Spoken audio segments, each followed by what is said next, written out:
Often get pregnant really easily. It's just a matter of staying pregnant. And I want to reassure you that pregnancy loss is something that we definitely recommend. I'm very grateful to belong to do have a home. So today's talk is really going to cover the definition of recurrent pregnancy loss. We're going to talk a little bit about sporadic miscarriages as well. We're going to talk about some of the causes of recurrent loss.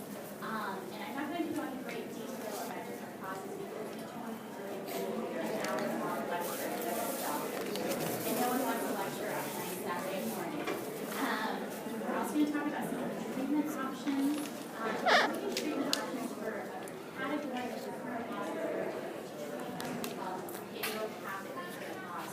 You really have a diagnosis for the cause of recurrent miscarriages. And then after my talk, I want to make sure you guys have ton of time to have questions answered.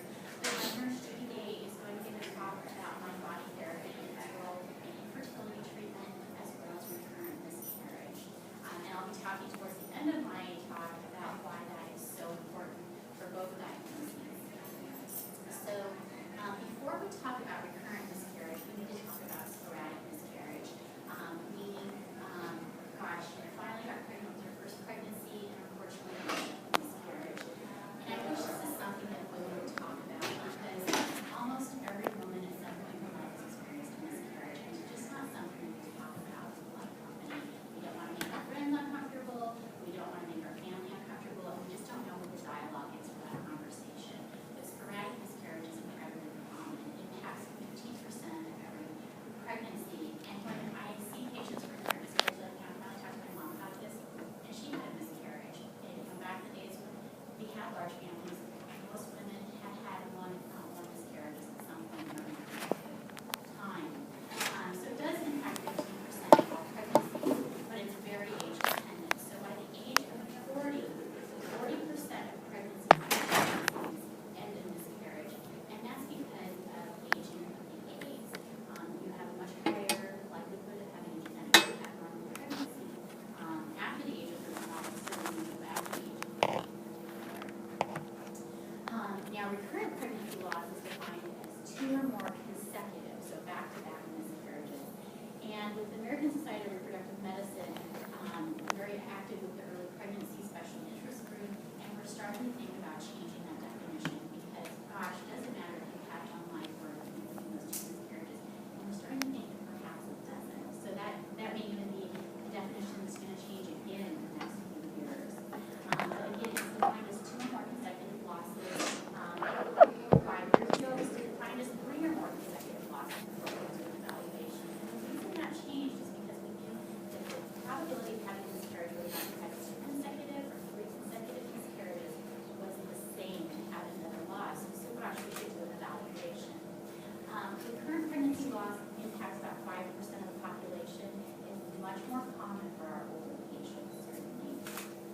So when you come to a fertility office, I want to make sure I put this slide in here because I think it's very intimidating to walk into a reproductive endocrinology and fertility office. No one ever dreams in their life that they will end up seeing us. And I kind of want to reassure you that it's not going to be a scary visit. The first visit is at least an hour long, so we want to get to know you very well. We want to meet both of you if possible, take a very detailed history with both partners, find out, gosh, you're having medical problems for either partner that could be contributing to this, or taking any medications. Do a thorough review of any previous testing you may have had. If you haven't had any testing, that's fine. We'll initiate it that day. Also doing a pelvic ultrasound to take a look at the uterus, make sure there aren't no fibroids, make sure look at the ovaries, make sure there aren't large cysts on the ovaries. And discussing what treatment options are out there and what testing we need to do. I personally like to bring my patients back again after all the test results are back so we can sit down together and come up with a treatment plan based on your cause of recurrent miscarriage or fertility or even both. And we'll make that appointment that day, so you're going to have a plan when you leave your office. And if necessary, I always want to reassure you that you'll meet a financial coordinator because that's a big concern for a lot of people, especially since we don't have mandated coverage in this state. So what does the evaluation of recurrent pregnancy loss entail? And we're going to go over all of these in much more detail. So if you don't understand one part, don't feel intimidated.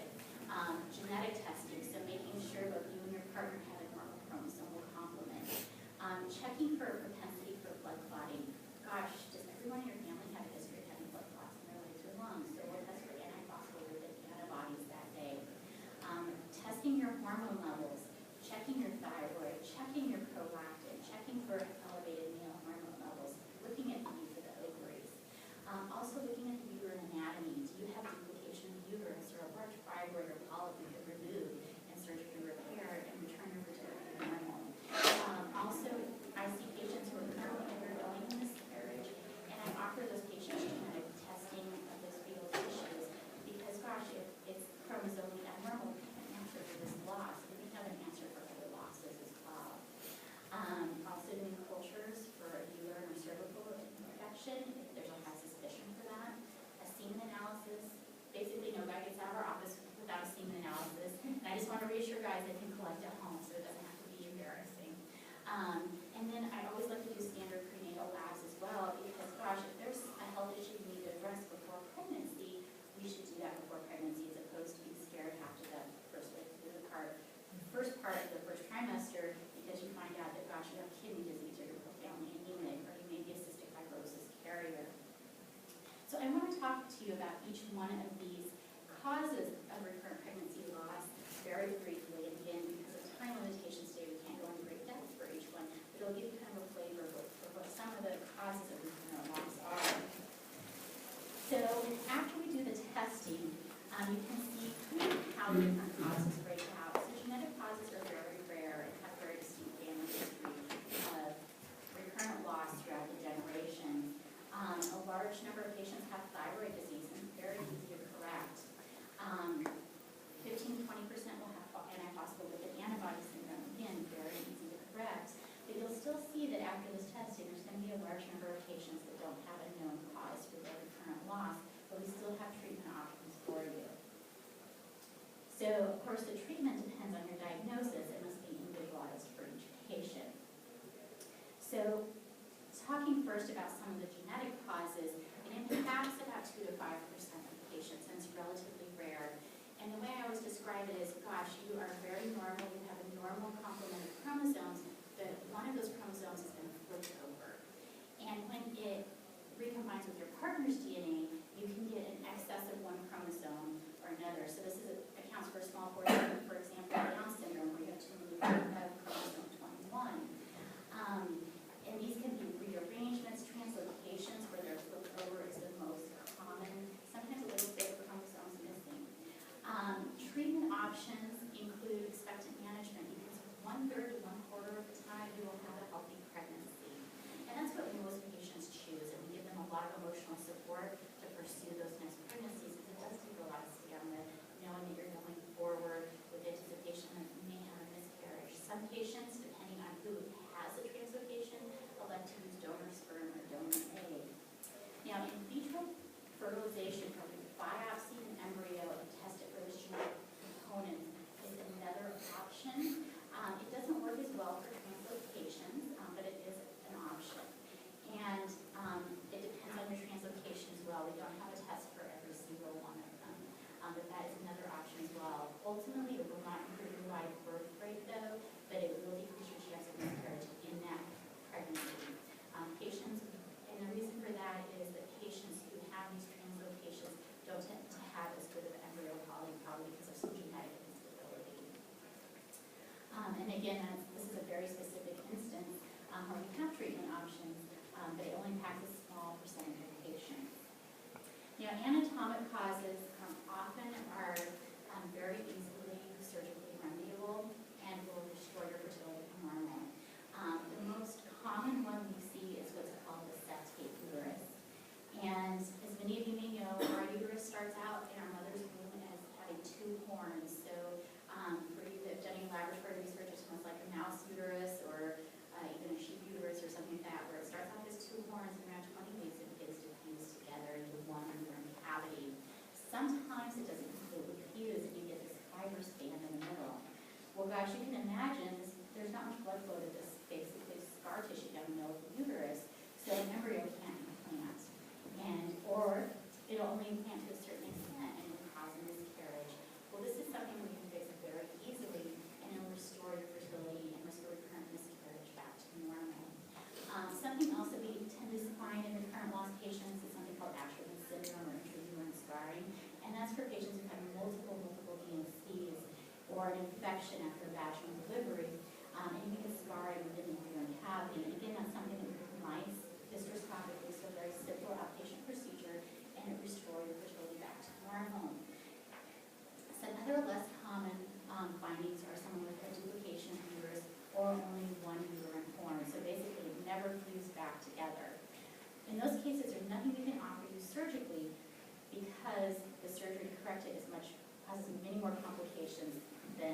having a biform uterus.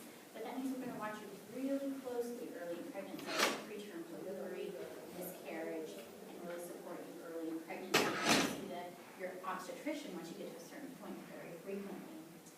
Some other causes include cervical insufficiency, which has a very characteristic history of early second trimester losses or late first trimester losses, so 13 to 14 weeks, and you just have painless dilation and you pass the pregnancy, and you can put a simple stitch around the cervix to correct that. So some hormonal causes include thyroid disease, which is very common, especially as we get over the age of 35, many women have what we call subclinical hypothyroidism. So it's something very good for your grandma if she had that thyroid level, but for those desiring fertility, you could treat that. And that's because the thyroid also is very involved in fetal development and in the neurologic development of a child, and impacts implantation as well. Also, checking prolactin levels. Elevated prolactin causes the uterus to look like it's pregnant, so you don't get appropriate implantation and cardiogram loss. Diabetes is another one. If you're diabetic, make sure that you have very tight sugar controls, because not only are you at greatly increased risk of recurrent miscarriage, if you get further in pregnancy, your baby's going to get high risk for heart defects as well. So getting good preconception care, getting your blood sugars within an acceptable range, getting your hemoglobin A1C. For diabetics, you know what that is, below 6 is very important. And then lastly, luteal phase deficiency is something that I think a lot of our moms heard about because they were going through this journey as well. It's kind of fallen out of favor. We think that luteal phase deficiency, or not having enough progesterone, is actually a reflection of something else. So, gosh, it could be thyroid disease, it could be ovarian aging, it could be a poor ovulatory event in that cycle. So we no longer torture women with those mid-luteal endometrial biopsies, which are horribly painful, because the remedy is so simple and has few side effects. It's just progesterone supplementation about 5 days after ovulation. It helps support the endometrium for implantation. And then we keep you on that until about 8 to 10 weeks of pregnancy. So moving on to blood clotting disorders. Gosh, up until a couple of years ago, we would do these huge panels with factor V Leiden, and any of you who've been through this know you felt like you had a bloodletting at the day of our visit. And we're not doing a lot of that anymore because we found that it's actually really not associated with recurrent pregnancy loss.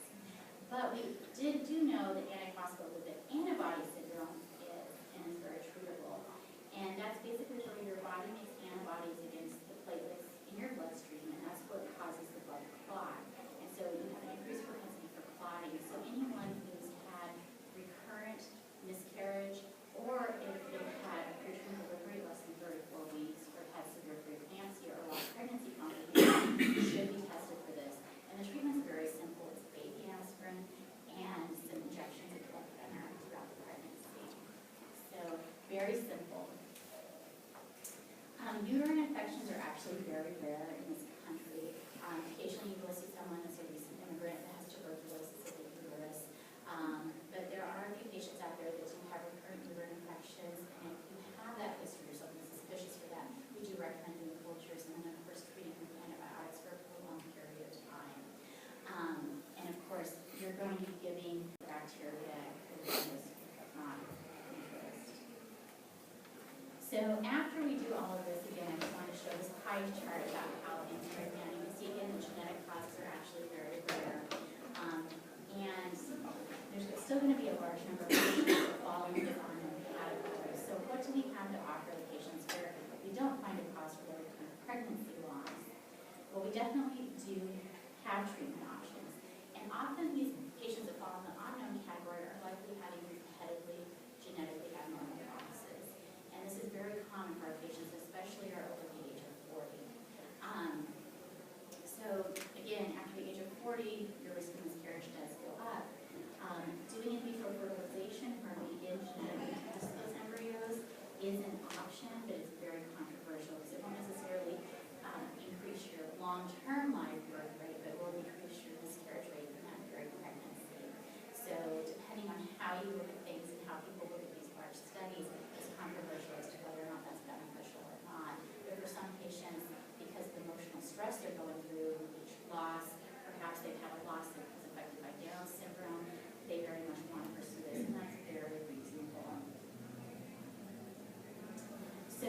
she just had this huge panel test done, and we still don't have the answer why you're having recurrent miscarriages. We still have treatment options.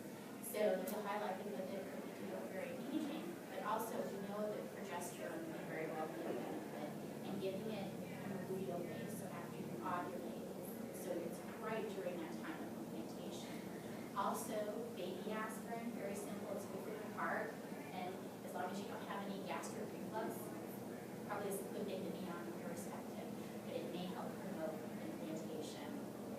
Also, psychological support is very important, and I think it's fascinating. There have been some large studies showing that emotional support early in pregnancy can take that the take-home baby rate, for lack of better words, from 37% to over 80%. You can see what a role anxiety has in our well-being, both physical and emotional.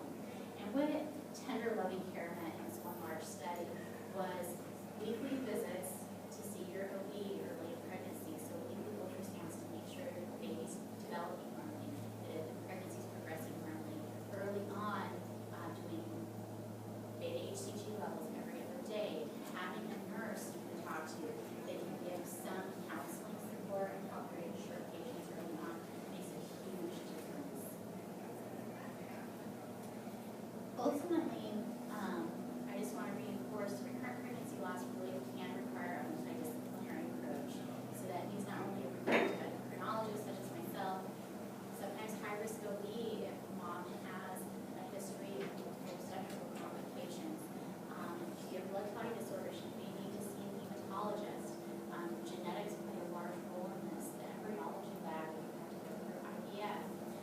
Psychiatry for some patients and medical endocrinology. And I don't want you to think you have to see all these people. Many patients come through and they just end up seeing me, but I want you to know that you may end up needing to see several people. You may require a team approach to helping you get and stay pregnant. So again, I wanted to talk about the psychological impacts of recurrent pregnancy loss, and kind of, so that Judy will have a kind of nice segue to her part. A lot of patients who have recurrent pregnancy loss or infertility experience quite a bit of medical support. There's a lot of guilt on the part of the woman. There's in some couples, unfortunately, there's some blame. And everyone always says, I feel so isolated. There's no grieving process. I don't know what the dialogue is for these conversations with my family. And they're facing really difficult treatment decisions alone. Gosh, even thinking about my mom, if I had to do IVF, I don't think she really understands what that is, and she couldn't help guide me through that decision-making process. It's not like other medical things that are, a pap smear or something like that. Everything is so new. Most of the people that come to you for support really don't understand it. So you're really facing these decisions by yourself. A lot of people feel that way. And it's interesting when a lot of patients say, gosh, I decided to start fighting my friend and she didn't know what to do. And you're not alone. Sexual dysfunction becomes very common. A lot of patients with recurrent pregnancy loss are scared to have sex because they might get pregnant. If they get pregnant, they might miscarry. And it gets to become not only a chore, but there's some terror behind it as well. So I'm almost scared to pursue this next pregnancy. And we know that there's a benefit of psychological support. And we also know that about 20% of patients by the time they come see us are suffering from clinical depression. So don't be afraid to let us know and ask for help. So my last slide before Judy talks is I always want to reinforce lifestyle modifications for fertility or recurrent loss, smoking cessation is key, decreasing your alcohol consumption, maintaining a healthy BMI. It's interesting, not too little. Being too thin is actually a risk factor for both, and as well as not having a BMI of over 30. Limiting your caffeine consumption to less than 250 micrograms or milligrams a day. So you can actually have coffee. If you're trying to get pregnant, you just want to keep it less than 2 drink cups a day, or 1 tall Starbucks, because they superpower their coffee. And then any toxic exposures you might have, of course, to minimize those. So Judy's going to talk.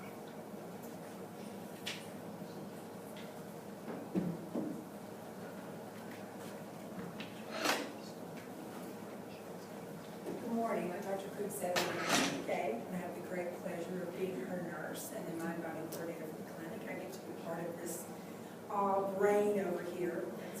right. A little bit about me. I'm from the great state of Alabama, Roll Tide. And, okay, don't make those eyes. Don't be haters, just embrace the greatness. I have 2 children. I have a 17-year-old diva and a 14-year-old stinky sportsman inside. Most importantly about me is I was a fertility patient also. When I was going through my fertility treatment, I noticed that the cycles that I was doing, where I kind of put everything in the back burner, where I was like, okay, I'm not going to obsess about this. Not that fertility patients ever obsess. We're not crazy. We don't obsess. Yes, we do. And that's okay, because this is what we're doing. When I kind of put that in the back burner, my cycles got better.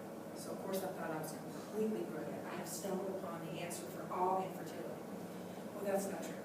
Dr. Herbert Benson at Harvard was also doing a lot of research about mind-body therapies also.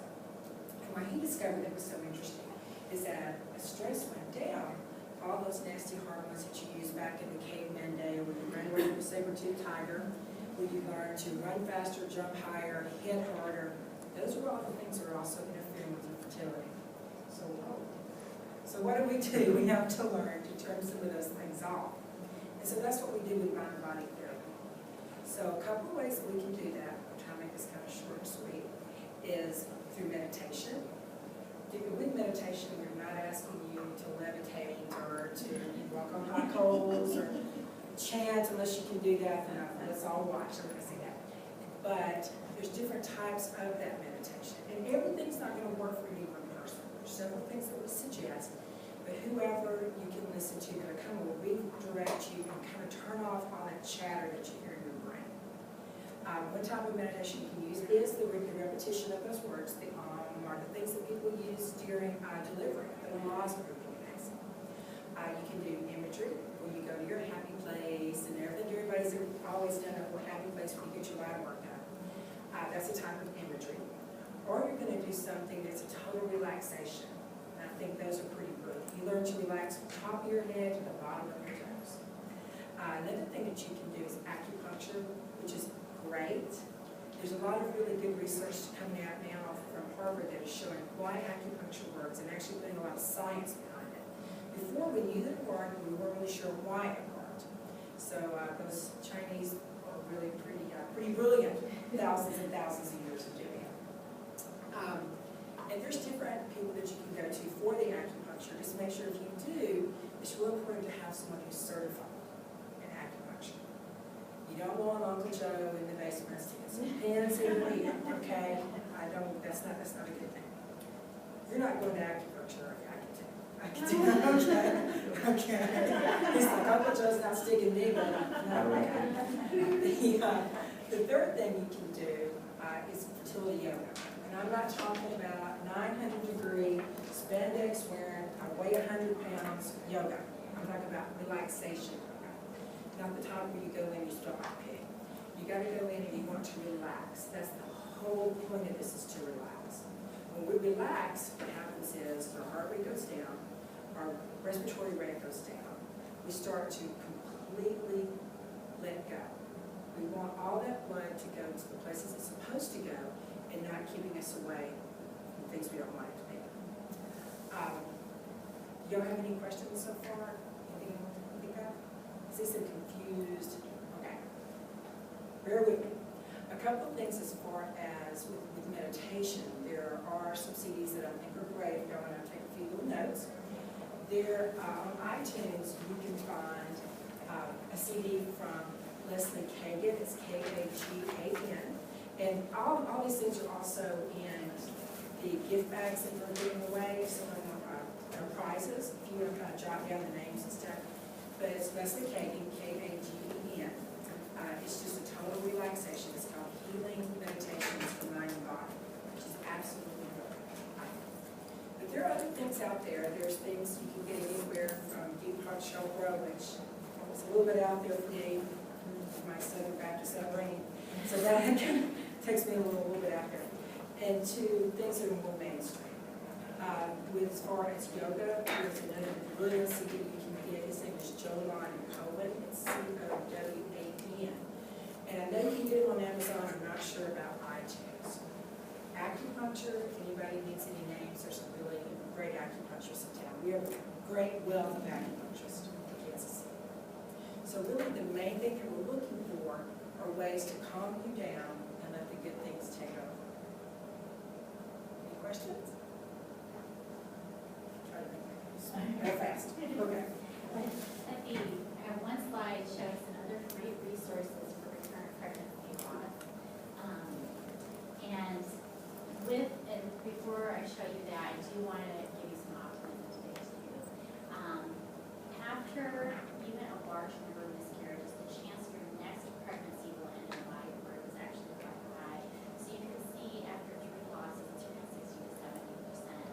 Even after 6 losses, it's almost 50%. So the chance is more likely than not you are going to have a live birth with your next pregnancy. So this isn't the overall probability, it's with that next pregnancy. So I want to leave you with this hope, as well as, again, 90% will ultimately have a baby. And then a list of resources. So I forgot I wasn't supposed to have any of those slides. So I apologize. Bad picture anyway. But there are some great resources out there. One that I like quite a bit myself is the book called Coming to Term by John Cohen. It was written by a father whose wife had recurrent miscarriages, and I think she had had 7 or 8 losses. And he actually wrote this with a couple of reproductive endocrinologists. And so it's a very nice story, but it also talks about the science behind recurrent miscarriage, so you understand like why we lead to this, but it's in a very readable manner. Ultimately, his wife had a healthy baby girl at the end of the book after a very long journey. But he talked about all these treatment options. He also talked about some things that we don't recommend because you are a very vulnerable patient population. We don't recommend things like IVIG. It's really not safe. Terminal leukocyte infusions, you have to go to Mexico in order to do it. There are a few docs that will recommend that.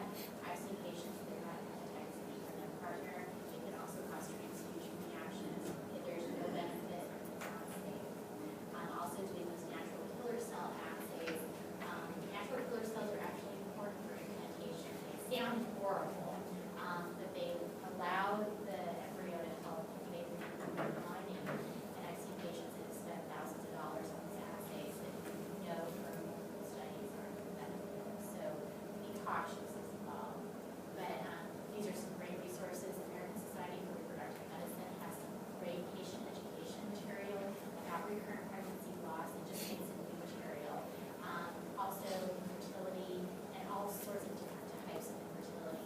Even for patients who have endometriosis or if your mom has bad menopausal symptoms, they have information about that. So it's a wonderful patient education resource, and there's no cost around all sorts of things right there. It's good information. So gosh, I think we're at the end of our talk. Does anyone have any questions for either Judy or myself?